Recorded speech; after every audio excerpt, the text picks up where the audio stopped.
And language is a reflection of the thought process, and I didn't speak Armenian, apart from the odd parev and hayes and shatlav.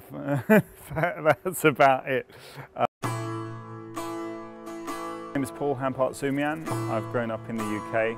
My grandfather came from Armenia in 1915.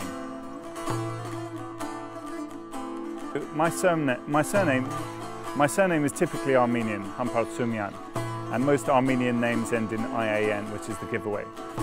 At primary school, my parents gave me the name Hamson, abbreviated version, so that to prevent difficulties that they foresaw. And then when I started secondary school at the age of 11, my mother asked me, would I like to continue using Hamson, or would I like to use my real name, my father's name, Hampartsoumian? And I chose my father's name, Hampartsoumian. So I guess that was a significant moment. I didn't really grow up learning about family history or Armenian history, but on my first day at secondary school, my name was read out in assembly because I'd won an art competition, and so the whole school heard my name. And at break time, two boys came up to me and said, "Are you Armenian?" I was like, "Yes." I think I knew then. And they were Armenian, but they were very involved in the Armenian community, and they invited me to participate. And I remained friends with them, but I didn't really get involved until quite a few years later. By some chance meeting, I was invited to a Armenian party for the Armenian community. And when I went to this, it was a pool party at Brentford Fountain Leisure Centre. And when I went, it was an unusual feeling, because the people, I felt everyone looked like me. And I felt a connection. Even though I didn't know them personally, I felt there was some connection. And from that point, I started attending Armenian events and also getting to know a few Armenians. And I realized that their experience was slightly different to my own, and I imagine this was being of mixed parentage that the reason that I was less involved. But I was curious and interested, so I started to learn more and ask my dad questions, and took an interest, and then got involved in organising parties with a group who used to do parties for Armenian youth. And I got involved in the community in various ways, but I was still separate, and the main distinction was that I didn't speak the language. And language is a reflection of the thought process, and I didn't speak Armenian, apart from the odd parev and hayes and shatlav. That's about it.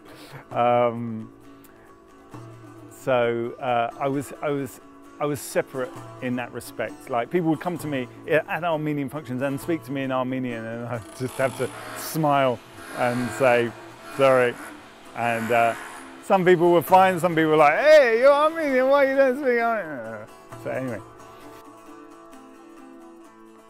It means it's half of my history. So the history on my father's side of where I came from, and with any kind of cultural identity, it's the art, it's the music, it's the food, it's the language, it's all of these elements that constitute culture and identity. And I recognise that from my father's side, that is the nature of our people, and the religion. The Armenians will proudly tell you they were the first Christian nation. The Armenian Orthodox Church is central to the community, and right now we're in front of St. Sarkis in Kensington. The genocide is the reason I'm here, right? Had events been different, my family might still be in what's now Turkey. We're all aware of this. It's still a political issue, and it's a sensitive one for some people. But for those of us that are descendants of those who escaped we know why we're here. We know what happened to our grandparents.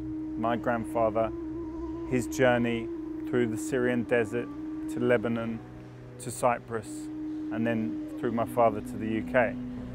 So I guess that is a shared heritage in that we're all displaced peoples. Gives us something to talk about, if nothing else, and it is a common thing. And as long as we communicate that with our children, that will remain a common thing. When that kind of historical passage is erased, as it has been for some victims of other genocides, it's more difficult. So in a warped, twisted way, it has some value as a glue, if you like, to unite us. I mean, like I said, I don't speak the language, and that's the core of an identity, but I still feel the connection with Armenians.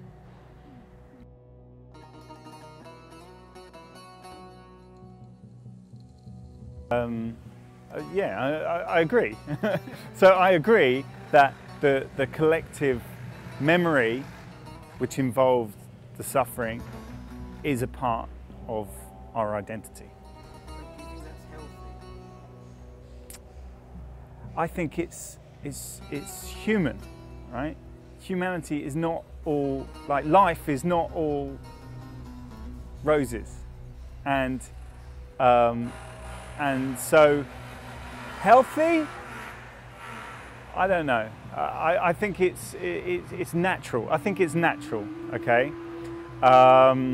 Because everyone experiences to different degrees in different ways, and obviously, I don't know. Injustice is the question. I think whether or not a party feels aggrieved. I think that's slightly different to suffering. Suffering is part of life. Injustice shouldn't be part of life, where a society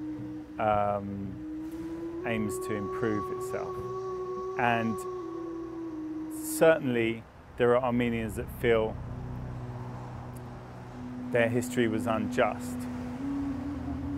And not even just their history, the current thing. Where do I stand on that? It's a good question. You didn't even ask that question, but it's a good question. Where do I stand on injustices? I don't want to get too deep into this, because Armenian culture is not just about this. I don't want this to just be like the main point. So what do you want others to understand about Armenian culture? What is it you want others to understand about you? I want people to understand that the Armenian cultural identity comprises of many different facets, and I think it's unhealthy to focus on on one aspect of it over the others. It may seem more unique. I mean, all identities have the things I described: language, religion, art, music, dance, food. Not everyone has a genocide, so I guess that is one thing that separates, or differentiates. Doesn't separate, it differentiates. But it's not the only thing that forms the identity. One thing I strongly feel is that for the future, all parties involved need to work towards reconciliation on the issues that divide them. And I see that happening in some areas, which is really encouraging. And reconciliation as a concept is fundamental to Christian identity, which is part of Armenian identity. And so I feel that that is something that's really important for the diasporan community to grasp. And it's difficult, naturally it's difficult, but I feel that's the way forward. And if we are true to what we claim to be, then that's what we'll be doing.